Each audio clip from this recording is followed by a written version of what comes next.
आप सभी जान रहे हैं कि अभी होली पर्व का माहौल है। सभी सबसे पहले तो आपके चैनल के माध्यम से राजनांदगांव के समस्त शहरवासी को और देशवासियों को होली पर्व की बधाई देना चाहता हूँ। दूसरी साथ ही साथ मैं ये बताना चाहता हूँ कि राजनांदगांव तीसरे पायदान पे आने वाला है शराब पीने के नजरिए से। जब भाजपा और कांग्रेस सत्ता में नहीं रहती, विपक्ष में रहती है, तो शराबबंदी की बातें करती है। आज देखो अवैध शराब बेची जा रही है कंटिन्यू।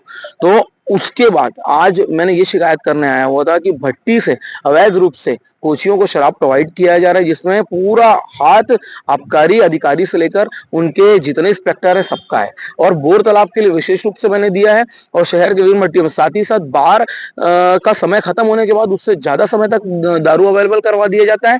उस पर भी जांच कर कार्रवाई करने के लिए सर से मैंने कहा है। और साथ ही साथ शहर में जितने कोचिया जा रहे हैं और कोचिया को जो भट्टी के अंदर बैठे हुए सुपरवाइजर हैं जो दारू प्रोवाइड कराते हैं, उनकी जांच कर कार्रवाई करने के लिए शहर सर से मैंने आज हमने ज्ञापन दिया है। और सर ने कार्रवाई के लिए जल्द से जल्द कार्रवाई के लिए आश्वस्त किया और डिटेल में मुझसे जानकारी ली, और मैंने डिटेल में एक एक जानकारी सर को आज अवेलेबल करवा दी है।